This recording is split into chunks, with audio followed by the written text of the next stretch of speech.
नमस्कार दोस्तों, कैसे हैं आप? मैं हूं गौरव और ये है ट्रांसफॉर्मेशंस। आजकल बहुत सारे मीडिया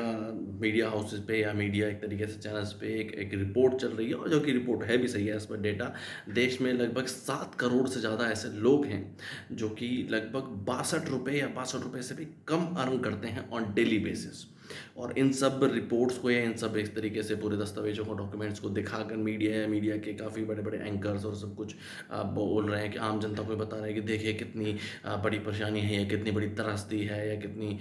एक तरीके से दुखद बात है कि लोग 7 करोड़ से ज़्यादा लोग, जो कि बहुत बड़ा नंबर है, बहुत बड़ी संख्या है, एक दिन में लगभग ₹62 से भी कम कमाते हैं। अब ये एक बहुत बड़ी आयरनी है या एक बहुत ही हास्यास्पद बात है कि वो ये सवाल किससे पूछ रहे हैं? ये सवाल तो उन्हें अपने आप से पूछना चाहिए कि ऐसा क्यों है? क्योंकि ये बात तो वो भी जानते हैं कि सिस्टम या आम जनता की वजह से तो हुआ नहीं, आम जनता तो खुद ही त्रस्त है इस परेशानी से। उन्हें वो as a fourth pillar of democracy, जो कि चौथा स्तंभ है एक तरीके से डेमोक्रेसी का, तो जर्नलिज़्म का ये एक बहुत ज़्यादा इम्पोर्टेंट रोल प्ले था कि जब ये सिस्टम खराब हो रहा था, दिन प दिन खराब हो रहा है, तो दिन प दिन वो उन सब नेताओं से, उन सब रिप्रेजेंटेटिव से, भले वो स्टेट के हों या नेशनल लेवल पे हों, भले वो सांसद हों, भले वो एमएलए हों या डिफरेंट डिफरेंट स्टेट्स के, उनसे पूछें कि ऐसी परिस्थिति क्यों है, या जो भी मिनिस्ट्री, भले वो स्टेट बेस्ड मिनिस्ट्रीज़ हों या भले सेंटर बेस्ड मिनिस्ट्रीज़ हों, कि जो कि इस तरीके की स्टैटिस्टिक्स रखते हैं या इन सब या एम्प्लॉयमेंट रिलेटेड इश्यूज़ पे काम करते हैं या उन सब की एम्प्लॉयमेंट जनरेशन पे काम करते हैं कि क्या-क्या परेशानियाँ रही या वो ऐसा क्यों नहीं कर पाए। ऐसा उनका बिल्कुल रिपोर्ट्स में कहना है कि गरीब सिर्फ़ इसलिए गरीब नहीं है क्योंकि उसे अपॉर्च्युनिटी नहीं मिली। इस तरीके की महानता की बातें कहना कि गरीब को अपॉर्च्युनिटी मिली, बस उसे सिस्टम ने गरीब रखा है। तो जब उसे सिस्टम गरीब रख रहा था और आपके पास रिस्पॉन्सिबिलिटी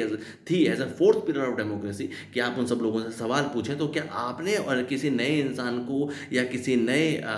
एरिया से रिप्रेजेंट खड़े होने वाले इंसान को या कोई और इस तरीके का युवा को कभी किसी को अपॉर्चुनिटी दी कि आपने कभी किसी को फ्री एंड फेयर या इक्वल अपॉर्चुनिटी दी कि वो भी समाज के लिए खड़ा हो सके? आप भी तो हर 5 साल में उसी तरीके के नेताओं के पास या उनके बाद उनके बच्चों के पास, या जो लोग मनिया मसल पार के साथ बिलोंग करते हैं या उनके पास है जो काफ़ी वक्त सत्ता में, उन्हीं के इंटरव्यूज़ लेने, उन्हीं के पॉडकास्ट लेने या उन्हीं उन्हीं से बातचीत करने, भले वो लंच पे बातचीत हो, भले वो खाने पे बातचीत हो, भले वो डिनर पे बातचीत हो, उनसे आप करे जाते हैं और सुबह शाम उनको मीडिया बाइट्स देते हैं, सुबह शाम उनको उनकी कवरेज देते हैं और एट लास्ट जनता एक तरीके से उनके पास कोई ऑप्शन भी नहीं होता। क्या आपने कभी कोई ऑप्शन क्रिएट करने की कोशिश करी कि सिस्टम पूरा फेल हो चुका है या ओवरऑल सोसाइटी एट लार्ज का नुकसान हो रहा है, कम्युनिटी एट लार्ज का नुकसान हो रहा है, तो हम एक नया एक एक तरीके से एक फ्री एंड फेयर, अगर कोई खड़ा होना चाह रहा है या कोई समाज की भलाई के लिए आना चाह रहा है, तो उसको हम फ्री एंड फेयर अपॉर्चुनिटी दें? तो ये सवाल तो आपसे है, सवाल आम जनता से पूछने की बात थोड़ी है। सोचिए इस बारे में। जय हिंद, जय भारत।